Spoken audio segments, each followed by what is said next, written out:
اسی عین قبلہ کی طرف یعنی بیت اللہ کی اس عمارت کی طرف رخ کرے گا. اور جو لوگ پوری دنیا سے نماز پڑھیں گے یا ہوائی جہاز میں نماز پڑھ رہا ہے یا گاڑی میں نماز پڑھ رہا ہے تو وہ صرف اس جانب کو نماز پڑھیں گے جس جانب خانہ کعبہ ہے. لہٰذا مشرقی ممالک کے لیے مغرب کی طرف قبلہ ہے اور مغربی ممالک کے لیے مشرق کی طرف قبلہ ہے، جنوبی ممالک کے لیے شمال کی طرف قبلہ ہے اور شمالی ممالک کے لیے جنوب کی طرف قبلہ ہوگا. تو یعنی خانہ کعبہ سے مشرق کی طرف رہنے والوں کے لیے مغرب اور خانہ کعبہ سے مغرب کی طرف رہنے والوں کے لیے مشرق. یہ اس طریقے سے پھر وہ اس کی جہت کی طرف بھی نہیں اس طرف نہیں، بلکہ جتنی انسان کے اندر وسعت ہے وہ فلکیات کے اصولوں کو مد نظر رکھتے ہوئے قبلہ ڈائریکشن کے جو جتنے بھی پیمانے ہیں کلیات ہیں ان کی مدد سے چونکہ ظن غالب کا درجہ رکھتے ہیں یہ سارے کے سارے حسابات تو اس کے ذریعے سے متعین کر لیں. فرمایا کہ ثم من کان بمکہ، جو مکہ میں ہے ففرضہ اصابۃ عینھا، اس کا فرض تو یہ ہے کہ عین بیت اللہ کی طرف رخ کرنا، اس تک پہنچنا، یعنی عین بیت اللہ کو سامنے رکھتے ہوئے نماز پڑھنا. ومن کان غائبا، اور جو پوری دنیا میں ہے غائب ہے بیت اللہ سے، ففرضہ اصابۃ جہتھا، پھر اس کی جہت کی طرف اس کو رخ کرنا اس کا فرض ہے. اور صحیح یہی ہے، ورنہ بعض روایات میں یہ آتا ہے کہ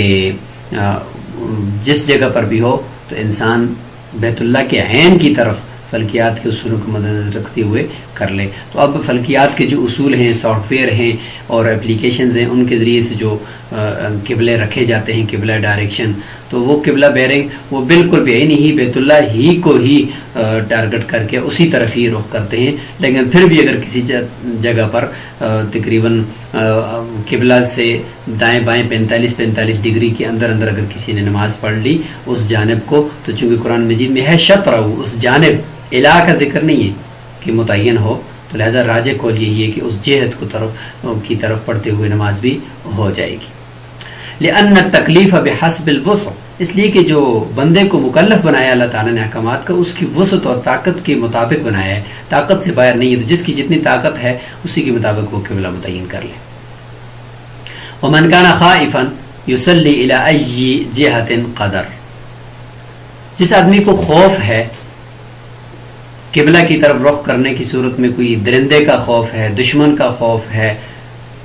یا قبلے کی طرف سے دشمن حملہ کرنے والا ہے، تو پھر تو قبلے کی طرف سے ہی زیادہ مناسب ہے. اگر پیچھے سے حملہ کرنے والا ہے تو پھر اس طرف کو رخ کرے گا، یعنی جدھر اس کو آسانی ہو ادھر وہ رخ کر کے نماز پڑھے، کیونکہ لتحقق العذر، عذر یہاں پہ متحقق ہے. فاشبہ حالت الاشتباہ، تو یہ مشابہ ہے اس حالت کے جس میں قبلہ مشتبہ ہو جاتا ہے اور قبلہ کا پتہ نہیں چلتا، تو اس حالت کے یہ مشابہ ہے. فإن اشتبہت علیہ القبلہ، پس اگر قبلہ کسی کے اوپر مشتبہ ہو جائے، بادل ہیں، دھوپ کے ذریعے سے یعنی بندہ معلوم کر لیتا ہے، اس کے ذریعے سے بھی نہیں ہوتا، سائے کے ذریعے سے بھی نہیں ہو رہا، تو جب قبلہ مشتبہ ہو گیا، جنگل کے اندر ہے کوئی آدمی یا بیابان کے اندر ہے، مسافر ہے، اور لیس بحضرتہ من، اور اس کے سامنے کوئی ایسا شخص بھی وہاں پہ مقامی موجود نہیں ہے، یسألہ عنہا، جس سے وہ قبلہ کے بارے میں پوچھ لے، تو کیا کرے گا بھی؟ فرماتے ہیں اجتہاد، وہ اپنی طرف سے اجتہاد کرے گا، کوشش کرے گا اور کچھ علامات طے کرے گا کہ اس طرف قبلہ ہے، اور تحری کرے گا، اس کو کہتے ہیں تحری کرنا. وصلہ، اور جدھر اس کا ظن غالب ہو گیا اسی طرف وہ نماز پڑھے، اس کی نماز ہو گئی. لأن صحابۃ رضوان اللہ علیہم اجمعین تحروا وصلوا، صحابہ اکرام نے تحروا وصلوا کہ انہوں نے تحری کی تھی اسی طریقے سے، اور نماز انہوں نے تحری کر کے ایک جانب کو پڑھی تھی. ولم ينکر علیہم رسول اللہ صلی اللہ علیہ وسلم، رسول اللہ صلی اللہ علیہ وسلم نے ان کے اوپر کسی قسم کی کوئی نکیر نہیں فرمائی. یہ روایت ہے حضرت عامر ابن ربیعہ اپنے والد صاحب سے روایت کرتے ہیں کہ ہم رسول اللہ صلی اللہ علیہ وسلم کے ساتھ ایک سفر میں تھے اندھیری رات میں، اور ہمیں نہیں پتہ تھا کہ قبلہ کس طرف ہے، تو ہر شخص نے، ہم میں سے ہر ایک نے اپنے ایک وہم کے مطابق، ظن غالب کے مطابق نماز پڑھی. بس جب ہم صبح ہم نے کی تو حضور صلی اللہ علیہ وسلم سے اس کا ذکر کیا تو آپ صلی اللہ علیہ وسلم نے فرمایا کہ ٹھیک ہے، اور اسی کے اوپر پھر یہ آیت بھی نازل ہوئی کہ فَأَيْنَمَا تُوَلُّوا فَثَمَّ وَجْهُ اللَّهِ، کہ جہاں تک بھی تم ہو، جس جگہ بھی اگر تم ہو اور ادھر رخ کر کے نماز پڑھ لو تو اللہ تعالیٰ ادھر ہی موجود ہے، اللہ تعالیٰ کو وہاں تم پاؤ گے تو آپ کی نماز ہوگی. تو ترمذی شریف کے اندر یہ روایت موجود ہے. وَلِأَنَّ الْعَمَلَ بِالدَّلِيلِ الظَّاهِرِ وَاجِبٌ عِنْدَ انْعِدَامِ دَلِيلٍ فَوْقَهُ. دلیل دے رہے ہیں تحری کی کہ ظاہری دلیل کے اوپر عمل کرنا ضروری ہوتا ہے جب اس سے اوپر کی دلیل منعدم ہو، موجود نہ ہو. لہذا والاستخبار فوق التحری، اور کسی سے پوچھنا، خبر طلب کرنا، کسی سے پوچھنا قبلے سے متعلق، یہ تحری یعنی سوچ بچار کر کے قبلہ متعین کرنے سے بڑھ کر ہے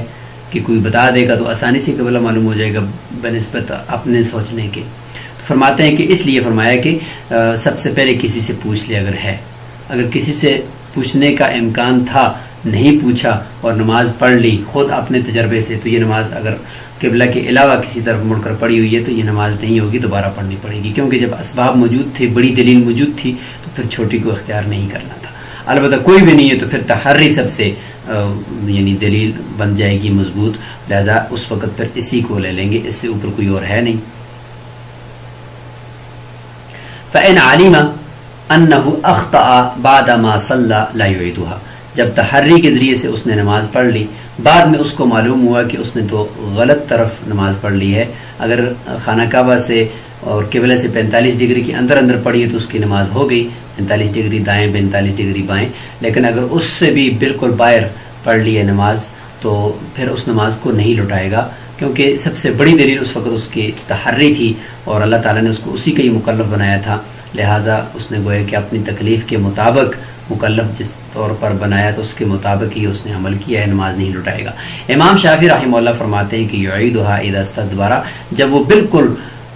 پیچھے یعنی قبلے کی بالکل 180 ڈگری پہ پیچھے پیٹھ کی طرف اس نے اگر نماز پڑھی ہے تو اس کو تو لٹائے گا، کیونکہ لیتیقنہ بالخطا، کیونکہ یہاں پہ تو غلطی کا 100% امکان ہے کہ دیکھیں قبلہ تو ایک جانب ہے، اس نے بالکل 180 ڈگری دوسری طرف نماز پڑھی ہے. وَنَحْنُ نَقُولُ، احناف فرماتے ہیں لَيْسَ فِي وُسْعِهِ إِلَّا التَّوَجُّهُ إِلَى جِهَةِ التَّحَرِّ، اس کی وسعت میں اور کوشش میں صرف اور صرف یہی تھا کہ تحری جدھر کی ہے اس طرف کو متوجہ ہونا اور ادھر کو منہ کر کے نماز پڑھنا. اس کی وسعت میں جو تھا وہ اس نے کر ڈالا. وَالتَّكْلِيفُ مُقَيَّدٌ بِالْوُسْعِ، اور انسان کو جو مکلف بھی بنایا ہے نا وہ اس کی طاقت کے بقدر بنایا ہے، لہذا اس نے اپنی طاقت کے بقدر کام کیا ہے، بعد میں لٹانے کی ضرورت نہیں. وَإِنْ عَلِمَ ذَلِكَ فِي الصَّلَاةِ، اگر نماز کے اندر پتہ چل گیا کہ قبلہ اس طرف نہیں ہے جس طرف کو میں نماز پڑھ رہا ہوں، استدار إِلَى الْقِبْلَةِ وَبَنَى عَلَيْهَا، قبلے کی طرف مڑ جائے، گھوم جائے نماز کے اندر اور اسی کے اوپر نماز کو آگے جاری رکھے. دوبارہ نئے سرے سے لٹانا ضروری نہیں ہے. دلیل کے طور پر اہل قباء کی روایت ہے ان کے بارے میں کہ لأن اہل قباء یعنی قباء مسجد کے نمازیوں نے لما سمعوا، جب ان کو پتہ چلا اور انہوں نے سنا بتحول القبلۃ، قبلہ کے تحویل کے بارے میں کہ قبلہ بیت المقدس سے بیت اللہ ہو گیا ہے، تو استداروا، تو وہ اسی وقت ہی گھوم گئے نماز کے اندر ہی، کہیئتہم فی الصلاۃ، اپنی یعنی نماز کی حیت کے اندر ہی وہ گھوم گئے بیت اللہ کی طرف. فجر کی نماز تھی. حضرت عبداللہ بن عمر رضی اللہ تعالیٰ عنہ فرماتے ہیں کہ جب لوگ صبح کی نماز کے اندر تھے کہ ایک آنے والے نے خبر دی کہ رسول اللہ صلی اللہ علیہ وسلم پہ پچھلی جو رات ہے اس میں قرآن نازل ہوا ہے اور خانہ کعبہ کو قبلہ بنانے کا حکم دیا ہے، تم بھی قبلہ کی طرف رخ کر جاؤ. تو ان کے چہرے شام کی طرف تھے یعنی بیت المقدس کی طرف تھے، تو پھر وہ خانہ کعبہ کی طرف گھوم گئے. بخاری شریف کی یہ روایت ہے. وَاسْتَحْسَنَهُ النَّبِيُّ علیہ السلام، تو آپ صلی اللہ علیہ وسلم نے بھی اس کو بہت ہی اچھا قرار دیا کہ بہت ہی اچھا کیا ہے، انہوں نے نماز کے اندر ہی رخ موڑ دی. وَكَذَا إِذَا تَحَوَّلَ رَأْيُهُ إِلَى جِهَةٍ أُخْرَى،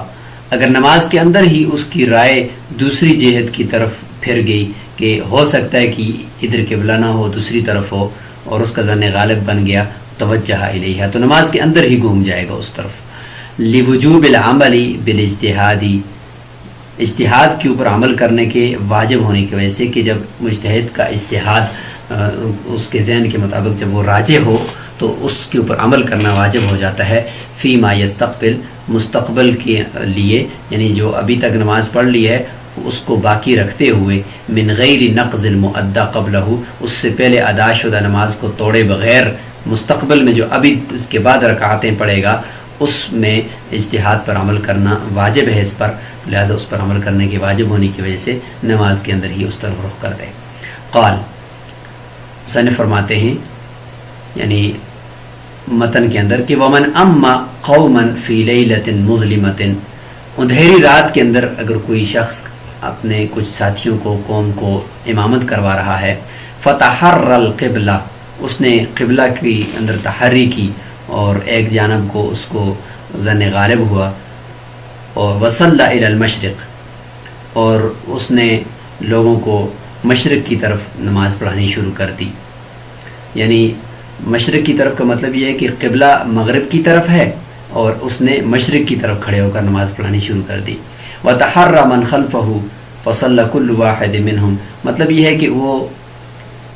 خطا پر ہے امام اس وقت امام خطا پر ہے غلطی پر ہے لیکن اس نے اپنی تحری کی ہے اور وہ مشرق کی طرف کھڑے ہو کر نماز پڑھا رہا ہے اور اس کے پیچھے تمام مقتدیوں نے بھی اندھیرا ہے چونکہ جنگل ہے بیابان ہے بارش لگی ہوئی ہے یا ہوا چل رہی ہے امام کی قرات کا بھی پتہ نہیں ہے کہ امام قرات کر رہا ہے تاکہ اس سے پتہ چلے کہ امام کس طرف رخ کر کے کھڑا ہے اس کا بھی پتہ نہیں چل رہا اور اسی طریقے سے یا تو یہ کہ امام دشمن کے خوف کی وجہ سے قرات اتنی آہستہ کر رہا ہے کہ مقتدیوں کو پتہ نہیں چل رہا کہ امام کس طرف کھڑا ہے جبکہ امام مشرق کی طرف کھڑا ہے اس کے پیچھے تمام مقتدیوں نے بھی تحری کی سوچ بچار کی کہ قبلہ کدھر ہوگا امام تو نظر نہیں آ رہا فصلى كل واحد منهم الى جهة ہر ایک الگ الگ جہت کی طرف کھڑے ہو کر نماز پڑھنے لگا سارے امام کے پیچھے ہیں لیکن کوئی امام کی طرف پیٹ کر کے مغرب کی طرف کھڑا ہے صحیح قبلے کی طرف کوئی شمال کی طرف کوئی جنوب کی طرف ہے امام سے آگے نہیں ہے وَكُلُّهُمْ خَلْفَهُ بشرط کہ سارے کے سارے وہ اس کے پیچھے ہی ہیں وَلَا يَعْلَمُونَ مَا صَنَعَ الْإِمَامُ اور ان کو یہ پتہ نہیں کہ اس وقت امام کیا کر رہا ہے رکوع سجدہ کر رہا ہے تو کیسے کر رہا ہے کہاں کھڑا ہے یعنی اتنا تو ان کو پتہ ہے آواز سے اللہ اکبر سے کہ امام ابھی رکوع کو گیا لیکن یہ نہیں پتہ کہ اس وقت امام کدھر کھڑا ہے اجزاءہم ان سب کی نماز ہو گئی وجہ لوجود التوجہ الی جہت التحری کیونکہ یہاں پر ہر ایک کا اپنی تحری کے مطابق اس طرف جو متوجہ ہونا ہے قبلہ سمجھ کر یہ پایا جا رہا ہے لہذا